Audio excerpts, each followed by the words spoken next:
Why did the Yeah Yeah Yeahs turn down a $1.5 million record deal? No one else, you're taking no one else, you trusted no one else.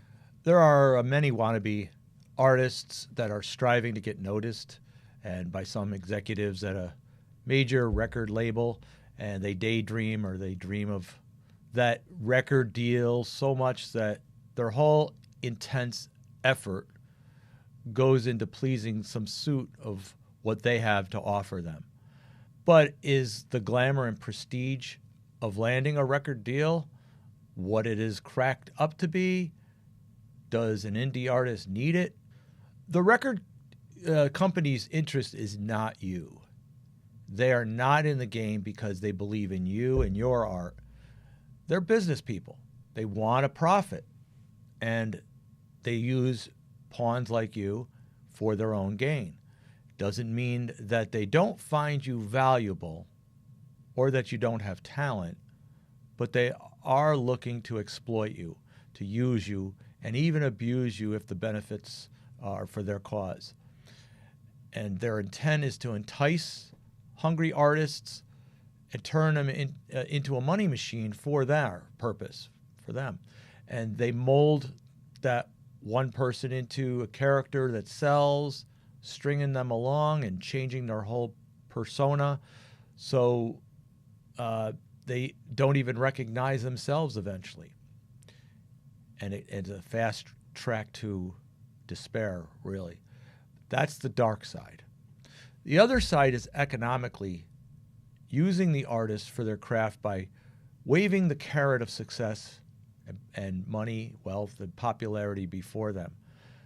A lot of times the artist is given an offer he or she can't refuse. It's a chance of a lifetime, a crack open into the music industry. The record label offers a generous advance. An advance, not a payment. It's a loan. And that advance has strings. Sometimes not even made aware to the artist. The artist is just taking it, accepting it, but is required to pay out their expenses for the tour, for records, and for living.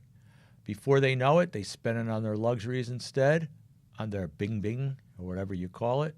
And the record company then informs the artist of a requirement to pay back or breach the deal. A lot of times the artist owes them, so they'll sell their soul to the label, sometimes quite literally, just to make good and stay out of court and remain in the limelight, in the spotlight. But the artist may never see a profit for years that are going into tours, and they continue to be enslaved by promises of records to produce and songs, hits, and they are recrafted, redrafted, rebuilt, basically, for the industry. And some of these artists will recognize this early on and avoid it, or at least sidestep the circumstances. Upon an offer for a record deal, someone like the Yeah Yeah Yeahs turned down $1.5 million because their manager knew that they would be in debt to the label the rest of their career. He knew the record company would own their catalog, and they signed to an indie label, but on an agreement that the label would have no say in their sound or their image or rights to their catalog. They would retain the rights. That's a smart way to go. Other artists also turned down record deals before getting the deal that they wanted. Jewel was another artist who avoided the initial offer. She said, "I learned that you owe the money back. If my record wasn't successful within a year, I would have been dropped. I would have ended up homeless again. I would have had to make a record that was guaranteed to be a hit, which I didn't know how to do. I was a folk singer at the height of grunge." She admitted that she knew it was a debt and that she wouldn't be able to pay it back, and they would drop her, or they could force her into trying to produce something for them, not her. And she decided instead to grow her own fan base organically. So on top of the enslavement the label takes the rights of all the records, the content, the catalog, the songs, and writing credits that it becomes theirs, not the artist's. You have to negotiate. Steve Vai recalls the best advice given to him by Frank Zappa was to control your publishing. Never let them take your catalog or your publishing. So Steve said no to every offer that wanted rights to his catalog, to his material.